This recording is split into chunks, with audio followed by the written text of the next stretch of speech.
If you're watching this, it means I survived long enough to tell you what I saw, but I don't know for how much longer. I wish I could say this was just another creepypasta, another internet horror story designed to give you chills before you laugh it off and go about your day. But the truth is, this isn't fiction. This is something I never should have laid eyes on. I've made a lot of mistakes in my life, some small, some big, but none of them even come close to what happened the night I pressed play on a disc I was never supposed to touch. It looked so harmless, just an old SpongeBob episode that never aired. At first, I thought it would be a weird little curiosity, maybe a rough cut or an early draft someone leaked. After all, SpongeBob has been part of all our childhoods. Bright colors, goofy voices, dumb jokes that only get funnier as you grow older. That's what made it worse. The contrast. The show that shaped so many happy memories for me became the source of the most disturbing thing I've ever witnessed. Imagine hearing SpongeBob's laugh, but twisted, like something inhuman was forcing itself through his voice. Imagine Bikini Bottom drained of color, the characters staring at you like they knew who you were. Imagine realizing, halfway through watching, that the episode wasn't meant to entertain. It was meant to do something else entirely. You're probably curious now. Maybe you're leaning closer to the screen, wondering what could be so bad about a cartoon. That's how I felt too. I thought I could handle it. I thought I'd laugh it off, call it a stupid bootleg, and move on with my life. But this wasn't just a cartoon. This was something Nickelodeon buried for a reason, something they never wanted anyone to see. And the more I watched, the more I realized that this episode wasn't lost. It was hidden. Hidden because it wasn't supposed to exist at all. I'll show you the disturbing details. I'll tell you everything they tried to erase. But first, you need to understand how it all began. Because it all started when I stumbled across a tape that was never meant for kids, or anyone at all. Cartoons were supposed to be harmless. That's what we all believed, right? They were the soft landing pad of our childhood, the background noise of lazy weekends and summer mornings when the world felt simple. SpongeBob, in particular, was the cartoon of my generation. It didn't matter if you were a kid, a teen, or even a grown adult. Somewhere in your memory, that yellow sponge lived rent-free.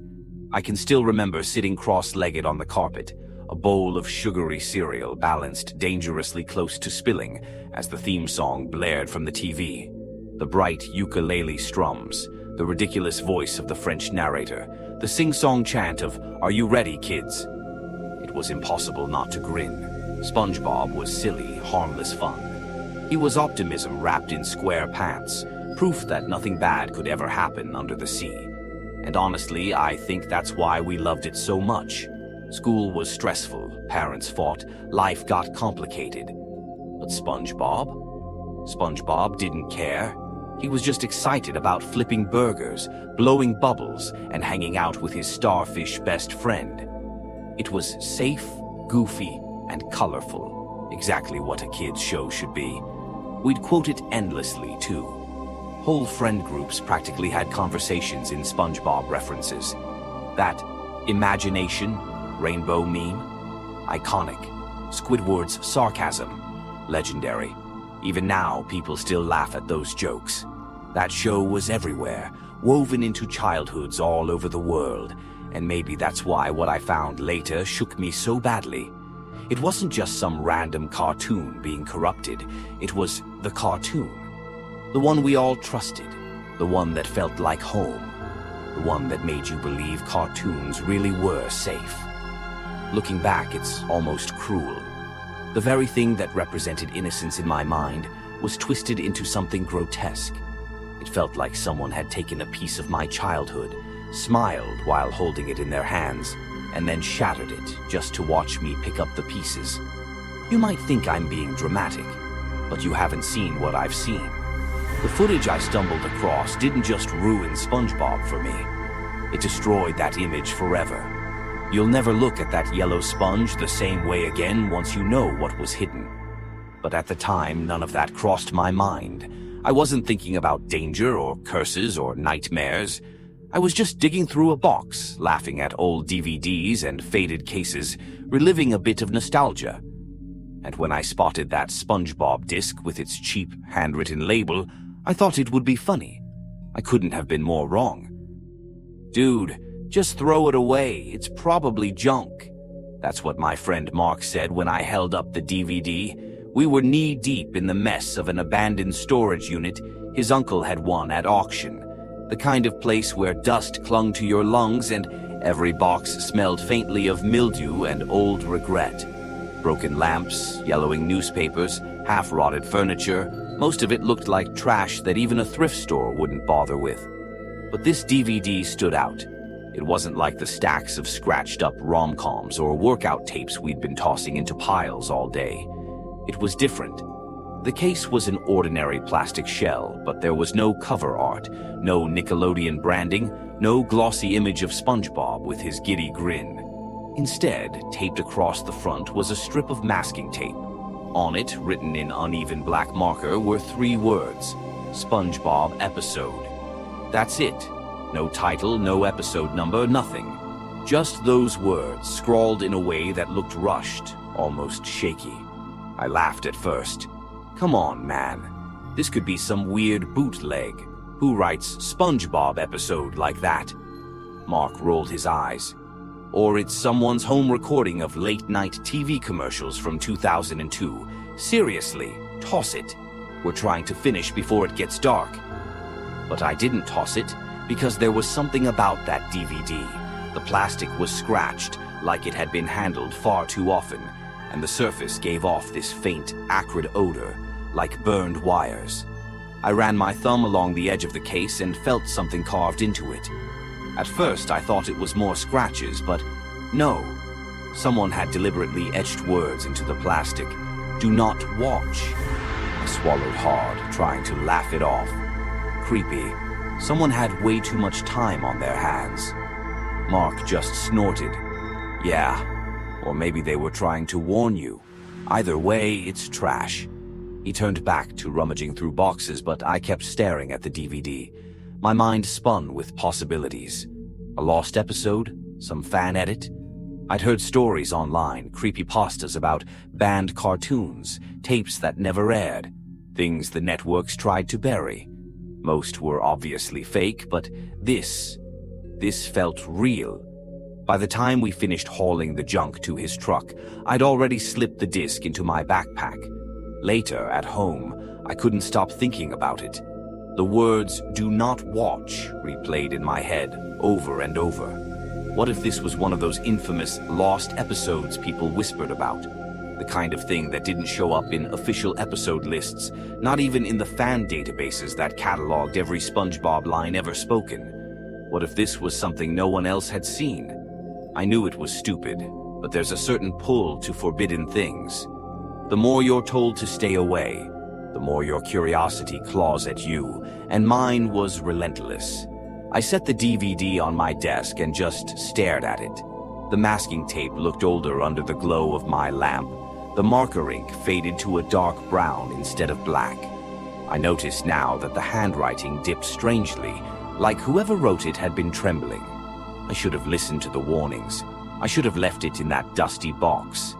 But at the time, all I could think was, what if this is something no one else has ever seen?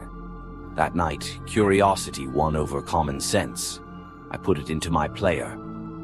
When the disc started spinning, I braced myself for the familiar jingle. You know the one. Bright ukulele strums, that over-enthusiastic pirate voice booming through the speakers. Are you ready, kids? But what I got wasn't that. The screen flickered for a good 5 seconds longer than it should have, like the disc was struggling to load. And when the theme finally started, it was wrong. Not broken exactly, just warped.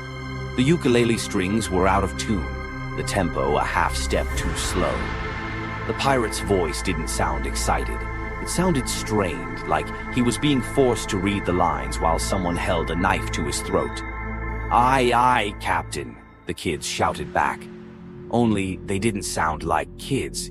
Their voices were hollow, stretched out like recordings, slowed to the point of distortion. I actually laughed nervously and muttered, "What the hell is this?"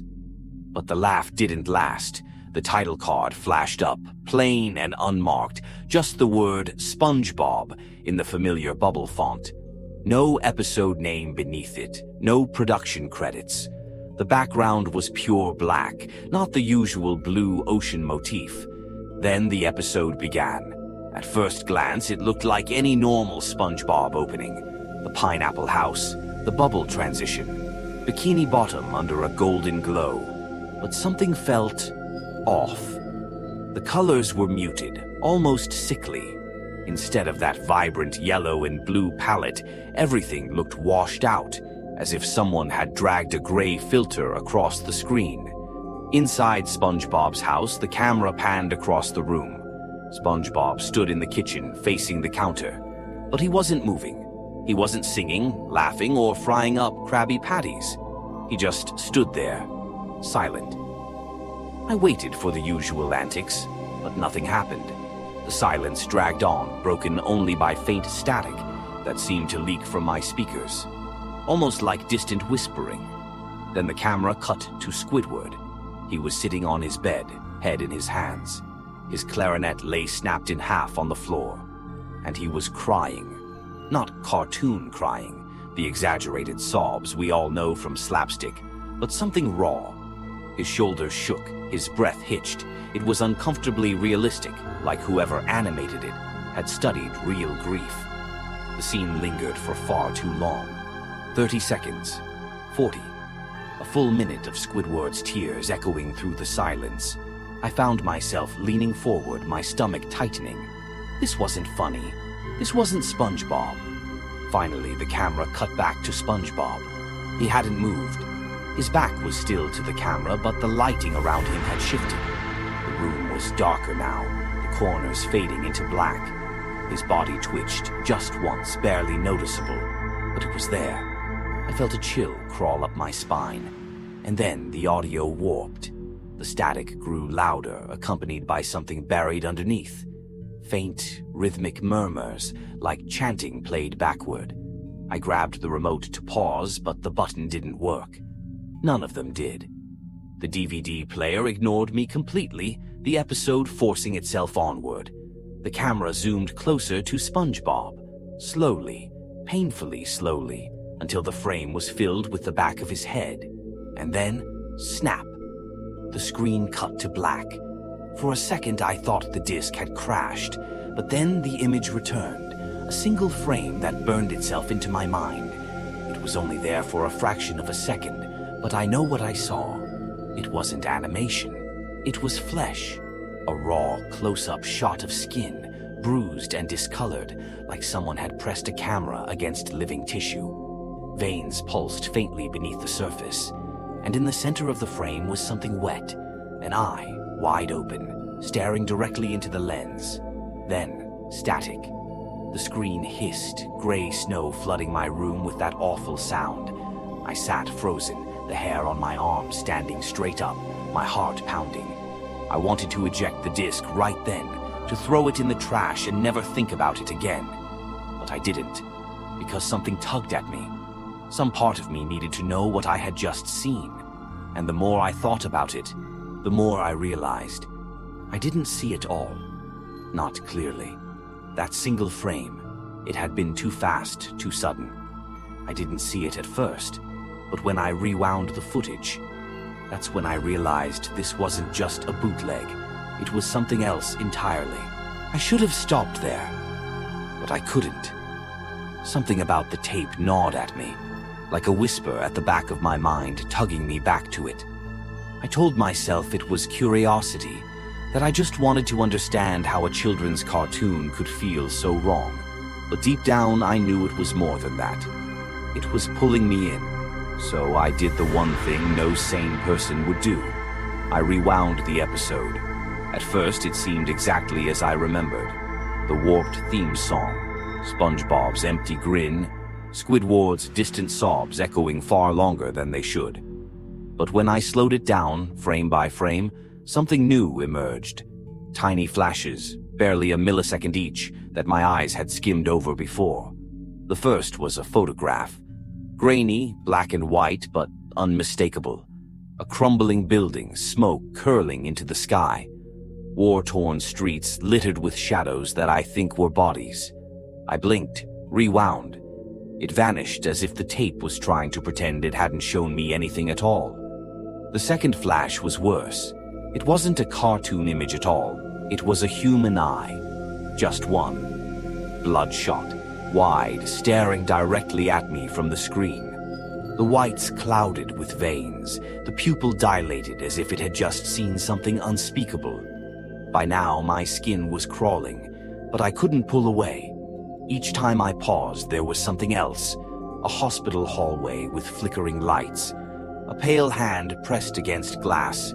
Symbols scrawled in ink, impossible to decipher but arranged like they meant something ancient. And then there was the logo. You know that bright, cheerful orange Nickelodeon splat we all grew up with? Except here, it didn't stay solid. On rewind, slowed down, I saw it morphing.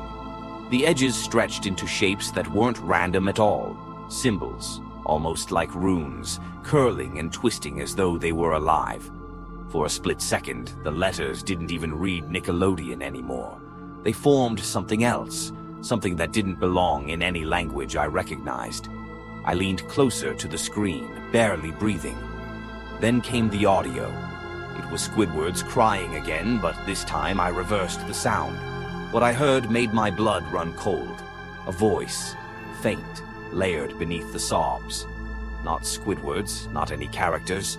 A real human voice whispering through the static. "Don't look." I froze. My room felt smaller, darker. I reversed another section, this time during the distorted theme song.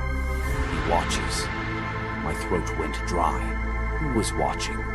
Why was this buried in a children's cartoon? I should have turned it off, smashed the disc, and forgotten I ever found it. But I couldn't. The tape had its claws in me now. Every time I replayed it, something shifted. Sometimes the backgrounds changed. Sometimes SpongeBob's face lingered on screen, longer than it should have. His expression twisted into something less like a smile and more like a mask. And then, I noticed something stranger. The episode wasn't fixed. It was changing. Scenes weren't playing the same way twice. Squidward's sobs grew louder with every rewatch, his body slumping lower, his eyes hollowing out further. SpongeBob's silence became heavier, more oppressive, as if he were aware of me sitting there, aware of my obsession. And the worst part, when I paused on certain frames, I swear the images weren't just random flashes anymore. They felt like they were responding, as though the tape knew I was looking. I told myself I'd only watch once more, just once, to prove I wasn't imagining it.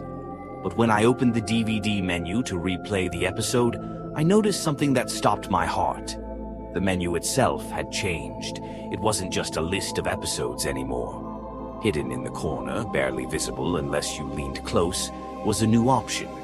No cheerful font, no playful icon. Just two words burned into the background like a scar.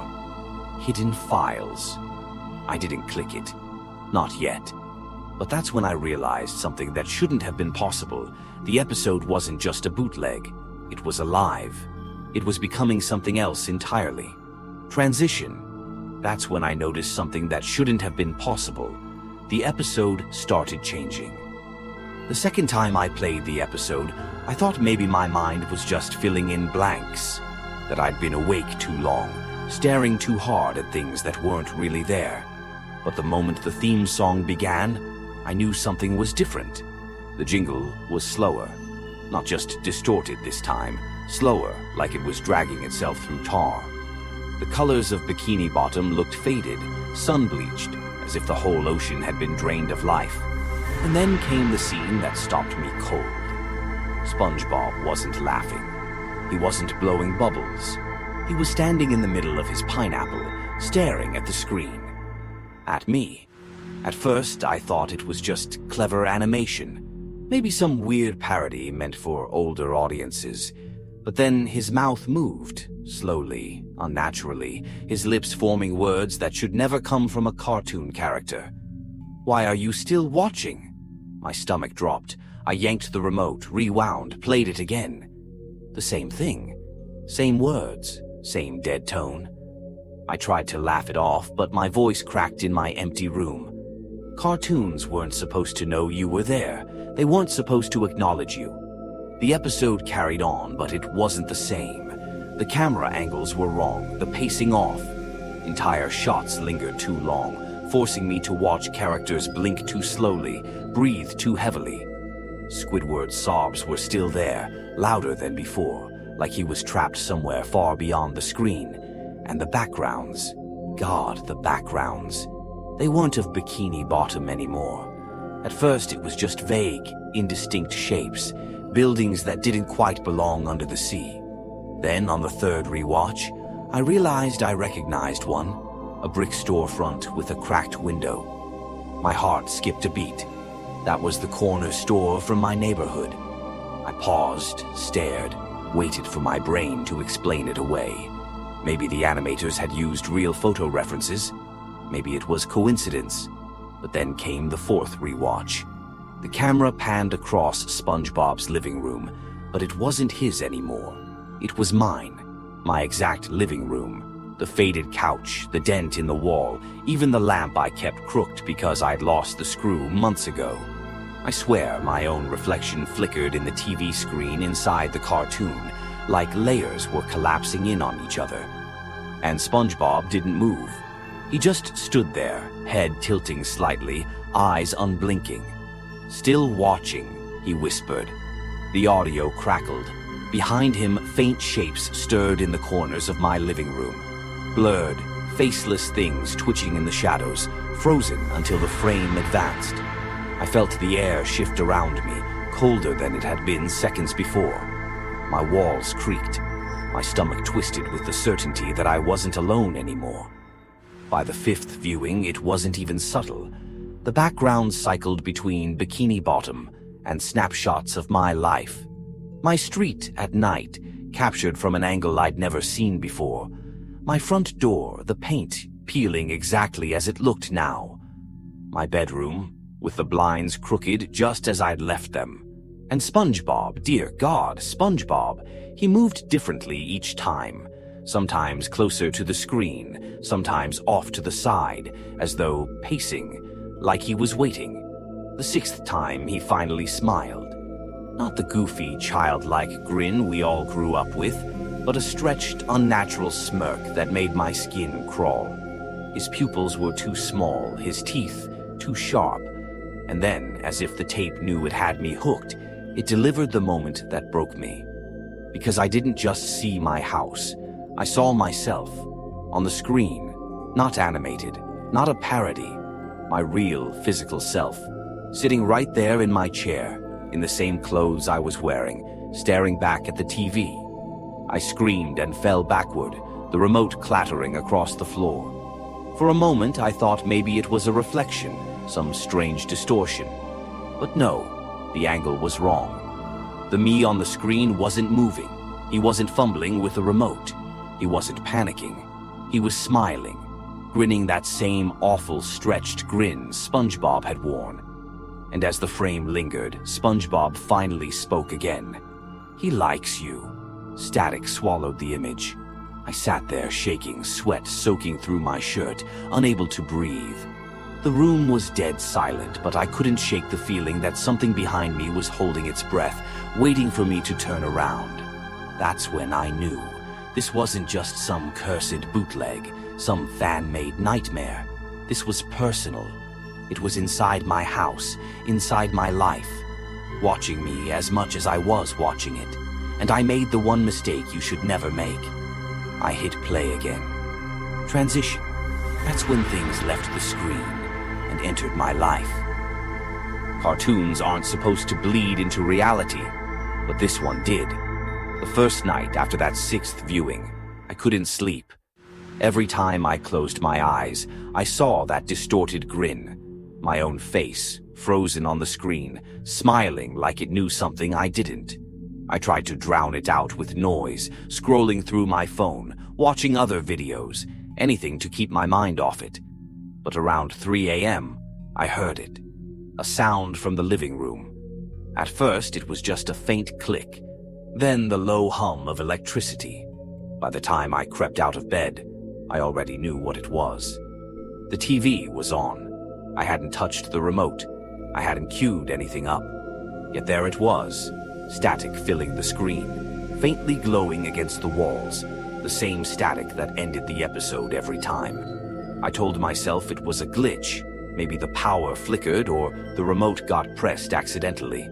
But when I leaned down to turn it off, I froze. Because for just a second, less than a heartbeat, I saw something flicker in the static. A shadow, a grin. The screen went black. I didn't sleep at all that night. The next day, I tried to act normal. Went to work, came home, avoided looking at the DVD sitting on the shelf.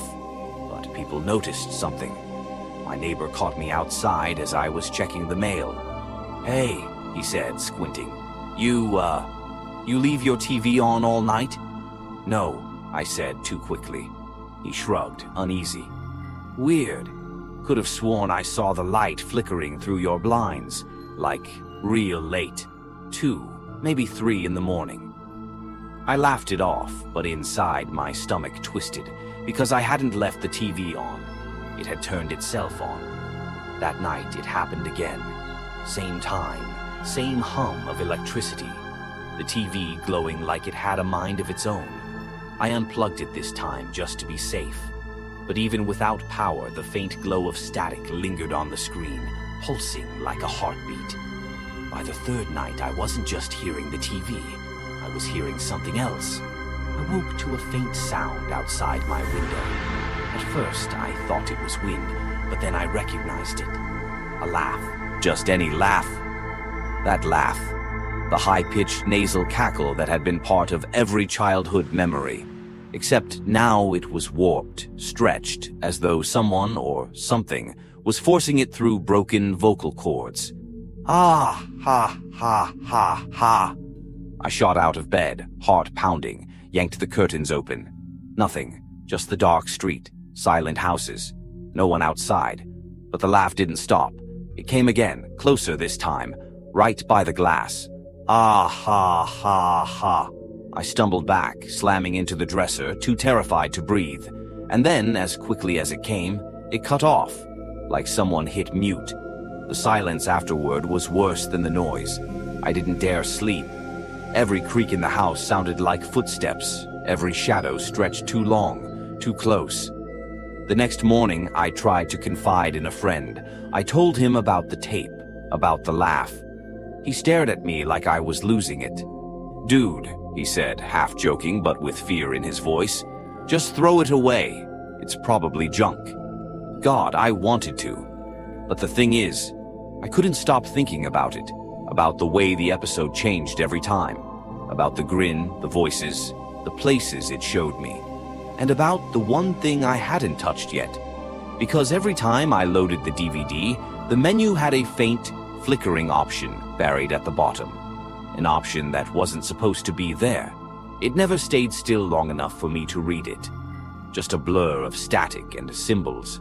But I knew that whatever it was the final secret. The one Nickelodeon, or whoever had made this, had buried deep inside.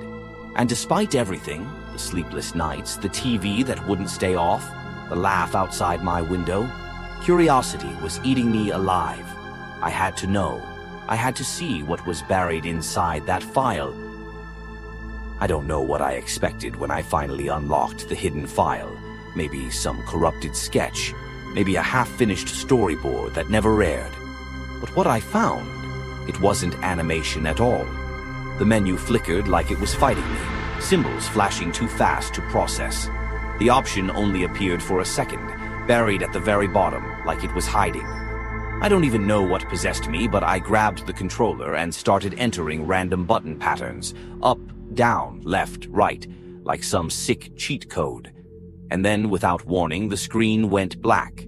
For a moment, I thought the DVD had died. Then, grainy footage appeared. not a cartoon, not SpongeBob, a production office. The camera was shaky, handheld, like someone had smuggled it in. I could see desks covered in sketches, character sheets pinned to corkboards, familiar faces of SpongeBob, Patrick, Squidward, except the expressions were wrong, too human, too pained. In the background, animators sat hunched over their stations, pale and exhausted, drawing frame after frame like machines. None of them spoke. None of them looked up. And then came the audio.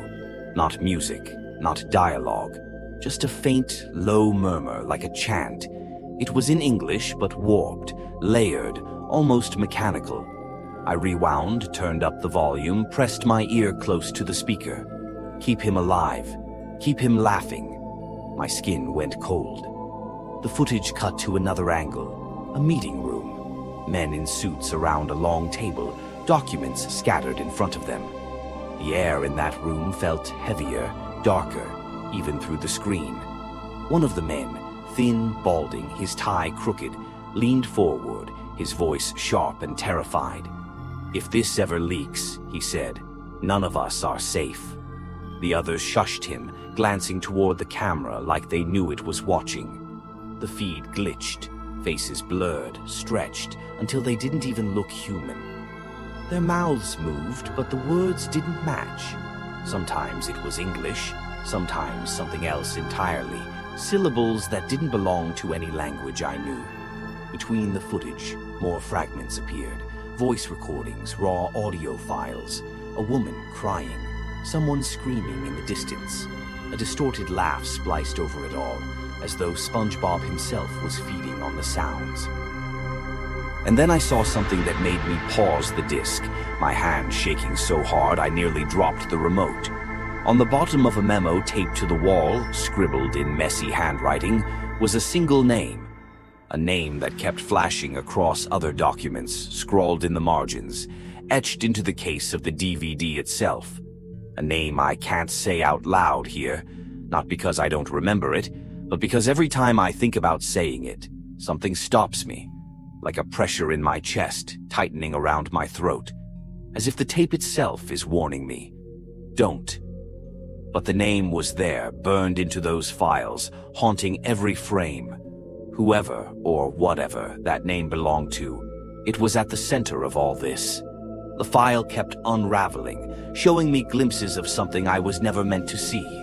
Animators staring into the camera with empty eyes, storyboards that weren't drawings at all, but photographs, grainy, real-world photos of streets, houses, people. And buried in the static, I swear I saw flashes of myself again. By the time the file reached its end, my skin was crawling, my chest tight with dread. And then came the final message. Not a recording, not footage. A simple black screen with white text, typed in jagged letters that looked like they were carved instead of written. It said, "We know you're watching. This is not a cartoon. This is a mirror." I froze. My reflection glared faintly back at me from the dark screen. And then, slowly, new text began to type itself across the black. "This is for you." Transition. And then came the final message, directed at me. That's when I realized the episode wasn't finished. It was finishing me. The hidden file didn't just end with that message. A new option appeared on the menu, pulsing faintly at the bottom of the screen like it was alive, daring me to press it. Against every shred of reason, I did. The episode that loaded wasn't like the others. There was no jaunty theme song, no title card, just darkness. Then slowly the sound of water dripping. The frame faded in. SpongeBob's living room again, except it wasn't really his. The furniture was wrong, too familiar. The walls, the floor, even the pattern on the rug, identical to my own. And then I heard it. A whisper. Not from the speakers, at least, not only from them. It was everywhere at once, inside my head and outside my window. The whisper said my name, my full name. I froze. No one else was in the house. No one knew I was watching. But SpongeBob was there in the middle of the room, his face stretched and slack. His lips moved slowly and the whispers grew louder. One by one, the other characters appeared. Patrick slouched in through the door, his eyes glassy, his smile wrong. Sandy's helmet was cracked, her fur patchy, her jaw hanging slightly open. Even Mr. Krabs lumbered in, claws dragging across the floor like weights. They circled SpongeBob, their voices overlapping, hissing secrets they had no right to know. My birthday, my address, my worst memory, things I had never told anyone. And then Squidward stepped forward. His eyes were swollen, bloodshot, still weeping endlessly like in the first episode. He turned to me. No, to the screen. To beyond the screen. His voice was raw, cracked, but every word hit like a knife. You were warned. The image warped, twisting as though the episode itself was coming apart. The characters blurred, melted, reforming into shapes that weren't human, weren't cartoons, weren't anything that should exist. The whispers became a roar, my name pounding through the static like a curse. I tried to shut it off. The remote didn't work. The buttons on the player didn't respond. I yanked the cord from the wall, but the screen stayed on, glowing brighter and brighter. And then it all cut to static. I stumbled back, chest heaving, ears ringing. The room was silent again, except for the faint crackle of the television. For a moment, I thought it was over, but then I saw the reflection. In the static, faint and distorted, was me, sitting in my chair, trembling, staring at the glow. But I wasn't alone. Behind me in the reflection stood a figure, tall, still, its face blurred like it hadn't decided what to look like yet. I spun around. Nothing there, just empty air and shadows. When I looked back, the reflection was still smiling. That was the last time I watched the disc. I smashed it to pieces, shattered the plastic, burned what I could in the sink until the acrid smoke choked the air. But deep down, I knew it wasn't enough. Because some things don't stay trapped on a screen. Some things follow you. Transition. I destroyed the disc, but it wasn't enough. I thought destroying the DVD would end it. I thought fire and shattered plastic could erase what I'd seen. But it didn't stop. If anything, it made things worse. The following week, my inbox filled with anonymous emails. No subject lines, just attachments, screenshots, grainy, low-res, but unmistakable, frames from the hidden episode. My face flickering in the background of Bikini Bottom. The same distorted SpongeBob grin staring straight into the lens. The disc was gone, but somehow the episode lived on. I checked forums, obscure video boards, dark corners of the internet. And there it was. A file passed around like a virus. Different names, same size. People posted about it in fragments. Weird SpongeBob file. Shows things that shouldn't exist. Crashed my computer. Gave me nightmares. The stories were too similar to be coincidence. That's when I realized it wasn't just my curse anymore. Maybe Nickelodeon never wanted it to stay buried. Maybe the thing inside the episode always wanted more eyes, more screens, more people to crawl into. I keep telling myself not to click the files, not to download them. But sometimes I wonder if I already did, without remembering. Sometimes I'll wake up to my laptop screen glowing, playing something on loop. I slam it shut before I see too much. But I still hear the laughter. And now I have to warn you. If you stumble across the file, don't open it. Don't play it. Don't even touch it. Or maybe it's already too late, because that's how it starts. A whisper, a glitch, a frame you weren't supposed to notice. If you hear SpongeBob laugh tonight, don't look at the screen. And one more thing. Tell me I'm not the only one. Comment if you've ever seen something you weren't supposed to. Maybe, just maybe, I'm not alone in this.